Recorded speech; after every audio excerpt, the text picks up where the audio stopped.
Okay, sorry. My name's Brenda Farley. And I'm trying to create a mission called People Helping People Mission. And Jesus gave me a vision back in '93. And the Bible said without a vision, man does perish. So, I think freezers and refrigerators and cabinets and everything full, even them fruit stand things, you put your vegetables in there. They were full of food. And I think people that had groceries to give people, they come in one door and then another person come in the other door and needs this food. And they just hand it to them, and then they kept on doing that. I mean, they would put in the freezers and refrigerators, it didn't matter, they wanted to hand it to people. And I thought to myself, Lord, it is so good to see the people helping the people. And then '95, I had a blockage in my heart, but I didn't know I had a blockage. It's Dr. Salmina, he's a good doctor. He sent me to Milltown Hospital to have a stress test. And about another day, Teresa called me. She's a good, that was his nurse at the time. And they were really good doctors and nurses. I thank God for them. Anyway, she told me, she said, if you get hurt in any, you go out the hospital and you tell the hospital that Salmina said for them to call him. And he'll be there with you, Brenda. Said, you don't have to worry. And said, tell him that he took a stress test. So that's Saturday.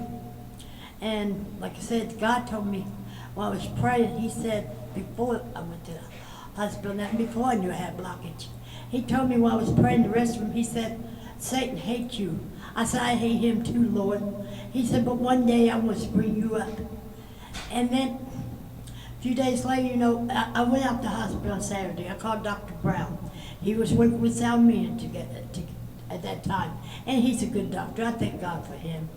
And Dr. Gupta, and all the doctors, Dr. Moore, Dr. Gady, Dr. Abraham, all the doctors. See, I've been in so many hospitals since then. I've been to Cleveland Clinic. I was in Kai's Hospital a couple of times. I've been Southview, I've been Grandview, I've been Christ a few times. I've been to Dayton Hall a few times. I've been almost all over.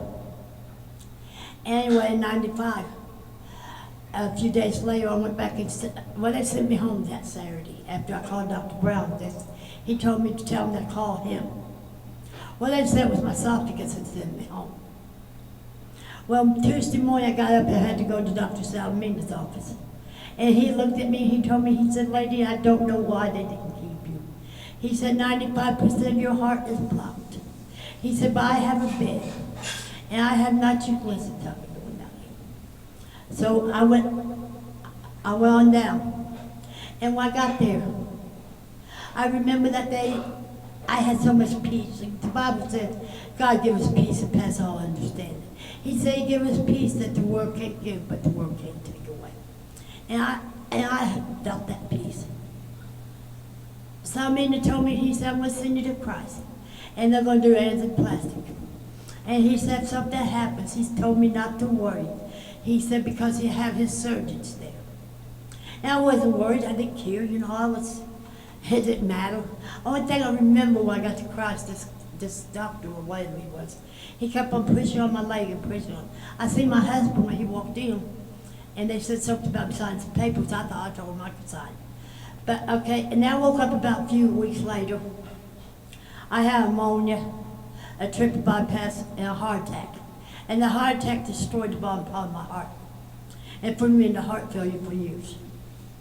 So I had to go to Milltown Hospital 3 times a week for 3 to 6 hours a day.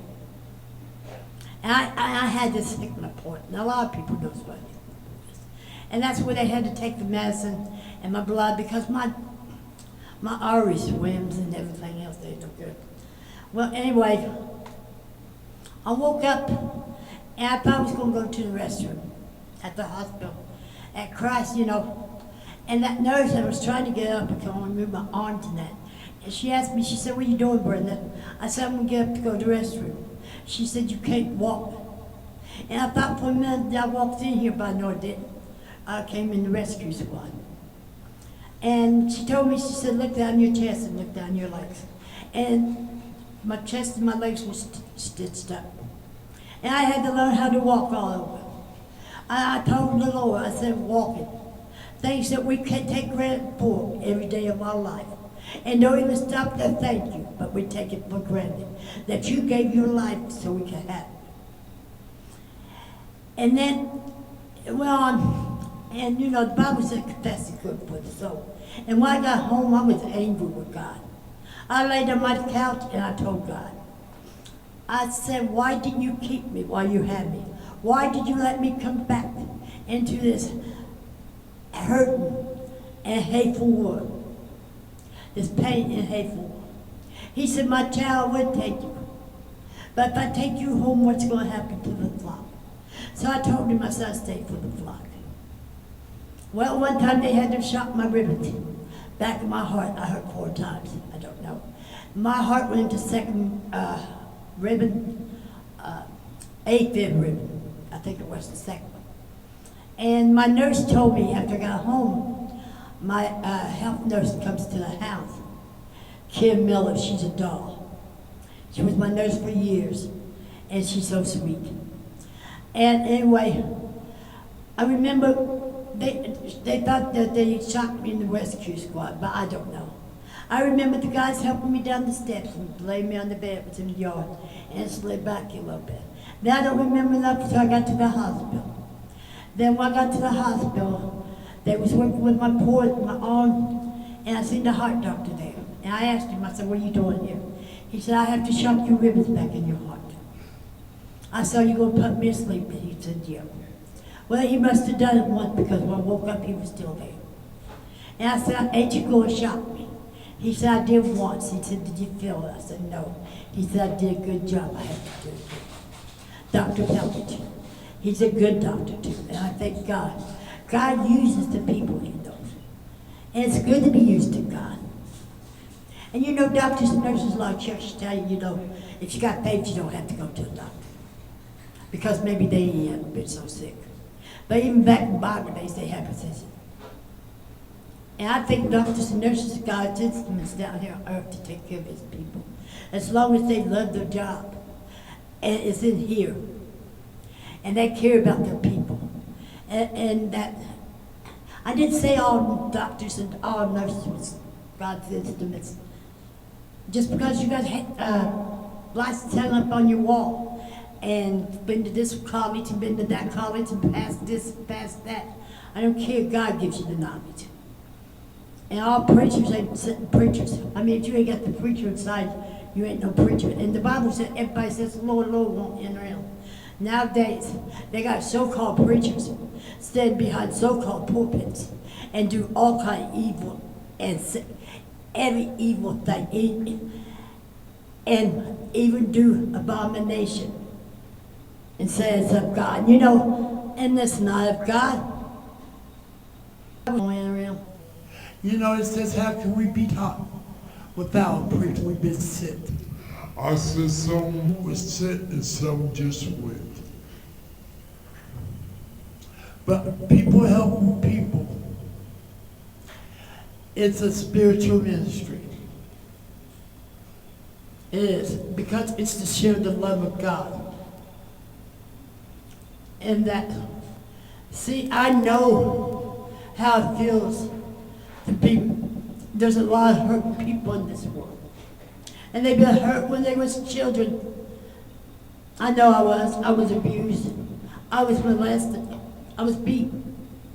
I seen my mama get beat by my stepfather. And I hate to say anything about him because my sister Connie loves him so much.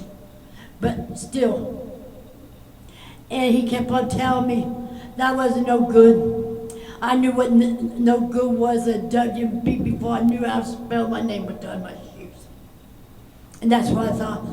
I quit going to school. I played hooky-ball and went. And when I grew up, I knew you can't get the filth off you. You feel like it's your fault. And it's all your fault and you can't get the dirt off. And people say, why does God let it happen? Jesus Christ came down and was born. And he died. You know, that's what people help people, he told me what it's about. What it means. That's why he gave it to me. People help people means that Jesus came in the flesh and was born for the people. He died for the people. He rose again for the people. It was always about the people. He said there's a lot of people in this world that never knew love. Never been touched love. All the lot, none from the family. And that. But he said if we can show them that people love them, we can bring more love into this hating world. And you know, people ask me sometimes, they said, do I have to be like them? You don't have to be like your abuser. Just be yourself. And if you be yourself, nobody can take that away from you. I know when I grew up, I wanted to hurt people before they hurt me because I knew that's what everybody was out to do. You learn that when you learn that you ain't no good. But that's not true. Everybody ain't the same. And that's out in the world, they got one bad apple, they'll spoil the whole bunch. And don't you think it don't hurt the heart of God to see people get hurt? And they said, why did God let it happen? Jesus came down and was born in the flesh to save his people. And he died so we have a choice. And he won't go against nobody's will. That's what he came for. That's why he got them 39 straps in his back and out like Toy's beard. And all that. And they people, when they did that, they knew how powerful blood that he was shedding. That his blood, one drop of blood, can wash away a multitude of sin. It saved and delivered. It said to catch us free. And it still heals. It's still doing the same. And no devil in hell likes for you to talk about the blood of Jesus. But it's still real today. You know, he don't care if we shut up. If we stand back in the corner somewhere. See, I didn't think I could be used to God. I didn't even know why I came to God.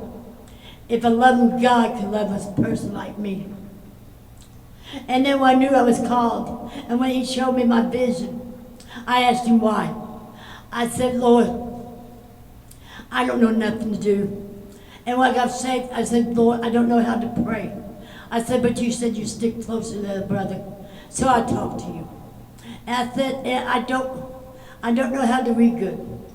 And if you don't give me your knowledge, I may never. But I want all you got. And I was willing to pay any price. And I want you to know, all you hurt people out there.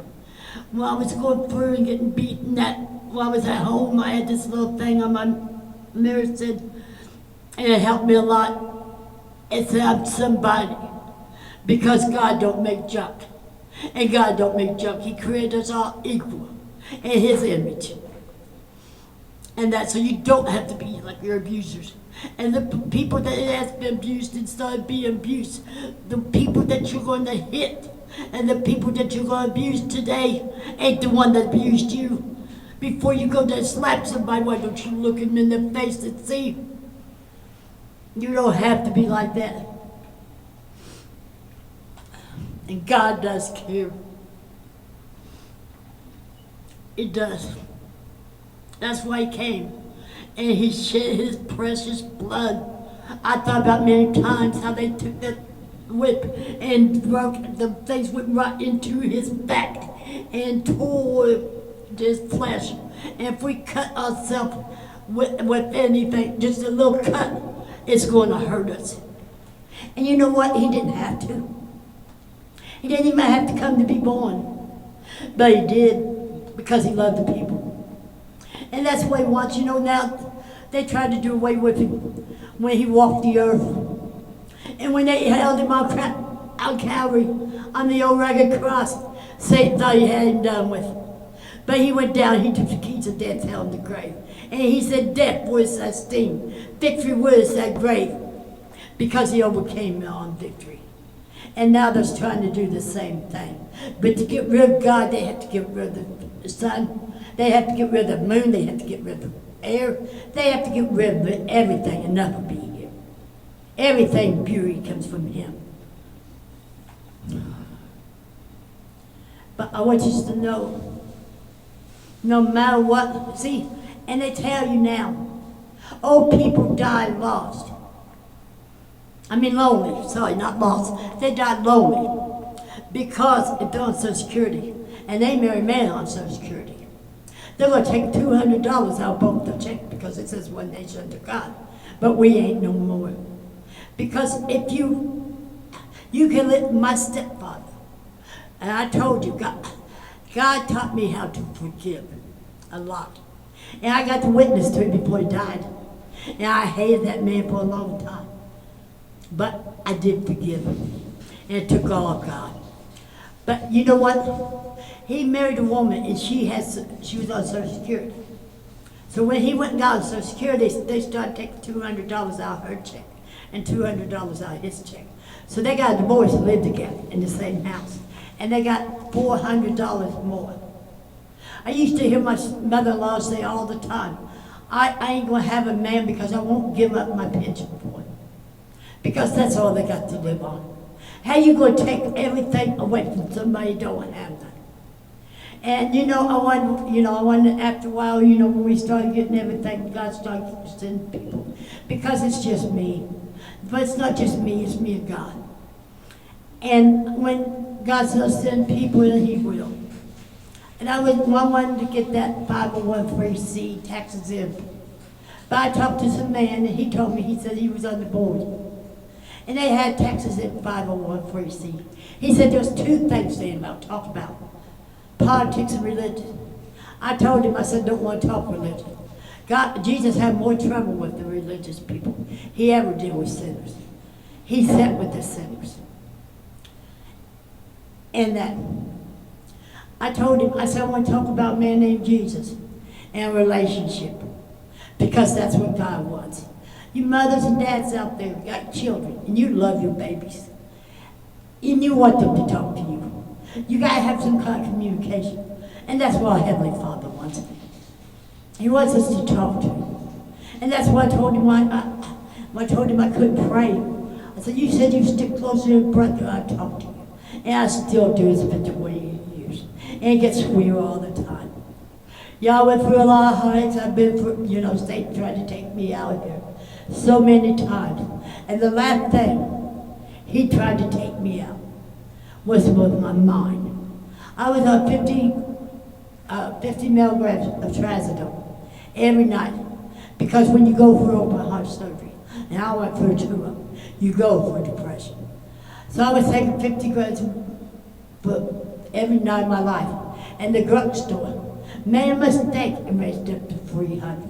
I saw falling around the floor. I was a psychiatric. I told that my husband abused me, but he never did. And I didn't know what I was talking about. I seen things that wasn't there. I talked to people who wasn't there, and that's the scariest thing you can hear. And then if Satan would have got my mind, he would have got me. But the Bible said all things. It don't say some things, it don't say this thing or that thing. It says all things work out for the good that loves the Lord is called by his purpose. I was in a wheelchair in Oxford all the time. I swelled up to almost 300 pounds. In 2001, I went bowel surgery. And Dr. Papakis, he was working with Salmina. He's a good man too. And he told me, he said, Brenda, you're too bad for health. And he said it might kill you. I told him, I said, I'm in this chair 24/7. I'm on this oxygen 24/7. I weigh almost 300 pounds. I got blisters coming out my legs that you could touch and pop. I can't walk across the floor because I can't breathe. I said, do you call this living? He said, well, if you want to, you can. And I knew I was going to a nursing home afterwards to get my strength back. And Wilma Popwell, she was a heart failure nurse. She's a beautiful lady at the hospital. Her and Debbie Tibbs and Beth DeBoggio, I don't know how they put up with me all them years. But they are beautiful. And she told me, she said, when you get to the nursing home, you tell them if they're bad to you, you got nurses for friends, and we'll be there. And it's good to have people backing you up. But I want to tell you all, I see a vision, I see this building where we can have a place to have church. And back in the corner, we got clothes. And back on this other side is food. Plus we give some other stuff. And then I got my office back there. And then we got a place over here we can talk to hurting people. Because if you ain't been there, you don't know how it feels. I heard a lot of people, you know, I love counselors. Don't get me wrong, I love counselors. Oh, I love them. Tina, she's a beautiful lady. She was my counselor. And that belongs to they know how you feel. But I'm sorry, until you've been somewhere, you don't know how it feels. I mean, you all been somewhere that I've been.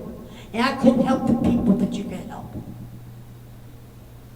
And that, but see, if a preacher don't have the preacher inside and here, then he's not a preacher. I don't care how many degrees this guy, how many schools he went to, or whatever. They didn't go to school back in my days. I mean, they didn't go to college and everything. But Moses was a great man of God. Abraham, Isaac, Jacob, John the Baptist, they were all servants of God. God told me one day, he said, I called you from your mother's womb. But he told me, he said, Sister Johnson will license you one day. I had my heart attack in 95, and God called me into the ministry in 96, as sick as I was. And many times I felt like I couldn't breathe, but he breathed for me. And there was many times that my heart felt like it was going to quit. And I wanted to sometimes. It would have been so easy to just give up and go home, to sit here and suffer. But if it could help one person, if it could turn one person around, that would be in vain. Because I would never. And there ain't nobody going to suffer in this world the way the Lord suffered for us. And he is Jesus Christ. He's Alpha and Omega, the beginning and the end. He's the great I am. And you know what? God knew when Jesus came to earth, he knew there were the people wasn't going to listen, follow him.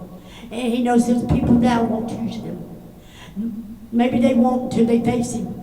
And they will face him, I promise you, on Judgment Day. They will see him face to face. And then maybe they want to change their mind, but it'll be too late. He said every knee will bow, every tongue will confess that Jesus Christ is Lord. But I want you all to remember, all you hurting people, when you start hurting and you think you ain't nobody, you listen to these little words that I have that thing, you're somebody, because God don't make junk, and he made us all. And I guess I have to let you go because we only lost talk so long. But I'll be talking to you again. And you all have a blessed life, and God bless you all. And when you reach the bottom, I tell people, I said, when you get down to the bottom, the only place you got to do is look up. And when you see up, that's where your help comes from. God bless you all, bud.